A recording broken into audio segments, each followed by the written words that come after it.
ಆತ್ಮೀಯ ವೀಕ್ಷಕರೇ, ನಿಮ್ಮೆಲ್ಲರೂ ಕೂಡ ಸವಿ ಕನ್ನಡ ಯೂಟ್ಯೂಬ್ ಚಾನಲ್ಗೆ ಹಾರ್ದಿಕವಾದಂಥ ಸ್ವಾಗತ.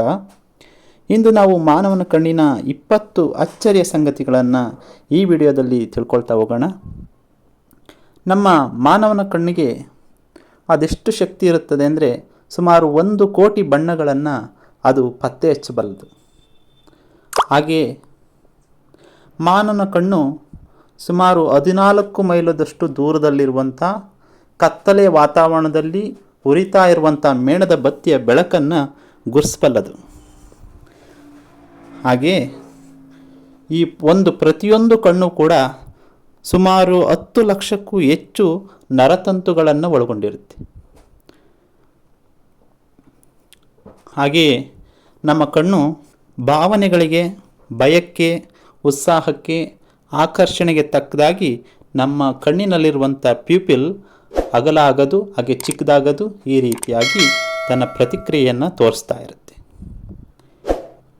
ನಮ್ಮ ಮನುಷ್ಯನ ಕಣ್ಣಿನ ಗಾತ್ರ ಸುಮಾರು 24 ಮಿಲಿಮೀಟರ್ ಇರುತ್ತೆ. ಹಾಗೆಯೇ ಅದರ ತೂಕ ಸುಮಾರು 7 ಗ್ರಾಮ್ನಷ್ಟು ಇರುತ್ತೆ. ಮಕ್ಕಳು ಹುಟ್ಟಿದಾಗ ಎಲ್ಲ ಬಣ್ಣಗಳನ್ನು ಕೂಡ ಗುರ್ಸೋದಕ್ಕೆ ಸಾಧ್ಯ ಆಗಲ್ಲ. ಪೂರ್ಣ ದೃಷ್ಟಿ ಬರಬೇಕು, ಎಲ್ಲ ಬಣ್ಣಗಳನ್ನು ಗುರ್ಸಬೇಕು ಅಂದರೆ ಸುಮಾರು 4 ರಿಂದ 6 ತಿಂಗಳ ಕಾಲ ಹಿಡಿದುಕೊಳ್ಳುತ್ತೆ. ನಾವು 1 ನಿಮಿಷಕ್ಕೆ ಸುಮಾರು 15 ರಿಂದ 20 ಬಾರಿ ಕಣ್ಣನ್ನು ಮಿಟುಕಿಸ್ತೇವೆ. ಹಾಗೆ ಒಂದು ದಿನಕ್ಕೆ ಸುಮಾರು 28,000 ಬಾರಿ ಕಣ್ಣನ್ನು ಮಿಟುಕಿಸ್ತೇವೆ. ಹಾಗೆ ಅದು ಸುಮಾರು ವರ್ಷಕ್ಕೆ ಲಕ್ಷಾಂತರದಷ್ಟು ಬಾರಿ ನಾವು ಕಣ್ಣನ್ನು ಮಿಟುಕಿಸ್ತೇವೆ. ಕಣ್ಣನ್ನು ಮಿಟುಕಿಸೋದ್ರಿಂದ ಆಗುವಂಥ ಪ್ರಯೋಜನ ಅಂದರೆ ನಮ್ಮ ಕಣ್ಣು ಆಗಿಂದಾಗೆ ತೇವಗೊಳ್ಳುತ್ತೆ. ಹಾಗೆ ಆ ಕಣ್ಣಿನ ಮೇಲಿರ್ತಕ್ಕಂಥ ಏನಾದರೂ ಧೂಳು ಇದ್ದರೆ ಅದು ಹೋಗುತ್ತೆ. ಇದು ಕಣ್ಣನ್ನು ಮಿಟುಕಿಸೋದ್ರಿಂದ ಆಗುವಂಥ ಪ್ರಯೋಜನ ಆಗಿದೆ. ನಮ್ಮ ಕಣ್ಣಿಗೆ ಎಷ್ಟು ಶಕ್ತಿ ಇದೆ ಅಂದರೆ ಒಂದು ಸಾಮಾನ್ಯ ಕ್ಯಾಮ್ರಾಕ್ಕಿಂತ ಅತ್ಯಂತ ಬೇಗವಾಗಿ ಯಾವುದೇ ಒಂದು ವಸ್ತುವಿನ ಮೇಲೆ ಫೋಕಸನ್ನು ಮಾಡಬಲ್ಲದು. ಅಷ್ಟೊಂದು ಕ್ಯಾಮರಾಕ್ಕಿಂತ ಅತ್ಯಂತ ವೇಗವಾಗಿ ಫೋಕಸ್ ಮಾಡುವಂಥ ಶಕ್ತಿ ನಮ್ಮ ಮನುಷ್ಯನ ಕಣ್ಣುಗಳಿಗೆ ಇರ್ತದೆ. ಹಾಗೆ ನಮ್ಮ ಕಣ್ಣಿನ ಅತ್ಯಂತ ವಿಶಿಷ್ಟ ಅಂದರೆ ಈ ಕಣ್ಣಿನಲ್ಲಿರ್ತಕ್ಕಂಥ ಪ್ರತಿ ವ್ಯಕ್ತಿಯ ಐರಿಸ್ ಕೂಡ ಒಬ್ಬರಿಂದ ಬೇರೆ ಆಗಿರ್ತದೆ.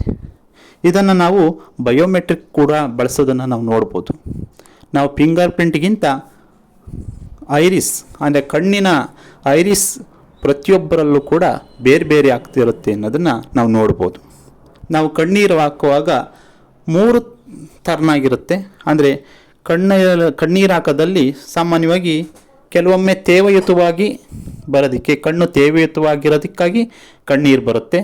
ಹಾಗೆ ಏನಾದರೂ ಧೂಳು ಬಿದ್ದಾಗ ಅದಕ್ಕೂ ಕೂಡ ಕಣ್ಣೀರು ಬರುತ್ತೆ.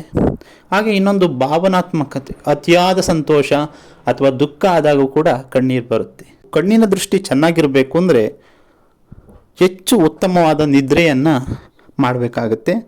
ಹಾಗೆ ಹೆಚ್ಚು ಒಳ್ಳೆಯ ನಿದ್ರೆಯನ್ನು ಮಾಡಿದ್ರೆ ಆಗ ಸುತ್ತಮುತ್ತಲಿರುವಂಥ ಹಸಿರನ್ನು ನೋಡಿದಾಗ ಬಣ್ಣವನ್ನು ನಮ್ಮ ಕಣ್ಣು ಹೆಚ್ಚು ಪುನಶ್ಚೇತನವನ್ನು ಒಳಗೊಳ್ಳುತ್ತೆ. ಕಣ್ಣುಗಳು ಮಗು ಹುಟ್ಟುವಂಥ ಗರ್ಭದಲ್ಲಿರುವಾಗ 2ನೇ ವಾರದಿಂದಲೇ ವಿಕಸನ ಹೊಂದೋದಕ್ಕೆ ಪ್ರಾರಂಭ ಆಗ್ತವೆ. ಹುಟ್ಟಿದಾಗ ಅಷ್ಟೊಂದು ಬಣ್ಣಗಳನ್ನು ಗುರುತಿಸಲಿಲ್ಲರು. ಬರ್ತಾ ಕೆಲವು ತಿಂಗಳುಗಳಲ್ಲಿ ಪೂರ್ಣ ದೃಷ್ಟಿಯ ಪ್ರಮಾಣ ಮಗುಗೆ ಬರುತ್ತೆ. ನಮ್ಮ ಕಣ್ಣು ಕೇವಲ ಕಣ್ಣಿನ 1/6 ಭಾಗ ಮಾತ್ರ ನಮಗೆ ಹೊರಗೆ ಕಾಣುತ್ತೆ. ಇನ್ನು ಉಳಿದ ಭಾಗ ನಮ್ಮ ಕಪಾಲದ ಒಳಭಾಗದಲ್ಲಿ ಇರುತ್ತೆ. ನಮ್ಮ ಕಣ್ಣು ಕೇವಲ ದೃಷ್ಟಿಯನ್ನು, ಲೈಟನ್ನು ಅಬ್ಸರ್ವ್ ಮಾಡಿ ಅದರ ಇಮೇಜು ಬೀಳುವಂಗೆ ಮಾಡುತ್ತೆ. ಆದರೆ ಮೆದುಳು ಅದನ್ನು ಗ್ರಹಿಸಿ ಅದು ಉಲ್ಟಾ ಬಿದ್ದಂಥ ಇಮೇಜನ್ನು ಸರಿ ಮಾಡಿ ನೋಡುವಂಥ ಶಕ್ತಿಯನ್ನು ಕೊಡುವಂಥದ್ದು ನಮ್ಮ ಮೆದುಳು ಮಾಡುತ್ತೆ. ಹೀಗೆ ಈ ರೀತಿಯಾದಂಥ ಅನೇಕ ಅದ್ಭುತ ವಿಚಾರಗಳನ್ನು ನಾವು ಈ ವಿಡಿಯೋದಲ್ಲಿ ತಿಳ್ಕೊಂಡ್ರಿ. ಇದೇ ರೀತಿಯಾದಂಥ ಹಲವಾರು ಆಶ್ಚರ್ಯಕರ ವಿಚಾರಗಳ ಬಗ್ಗೆ ತಿಳ್ಕೊಳ್ಳೋದಕ್ಕಾಗಿ ನಮ್ಮ ಚಾನಲ್ನೆಲ್ಲ ಸಬ್ಸ್ಕ್ರೈಬ್ ಮಾಡ್ಕೊಳ್ಳಿ ಅಂತ ಕೇಳ್ತೇನೆ. ವಿಡಿಯೋವನ್ನು ವೀಕ್ಷಣೆ ಮಾಡಿದ್ದಕ್ಕೆ ಧನ್ಯವಾದಗಳು.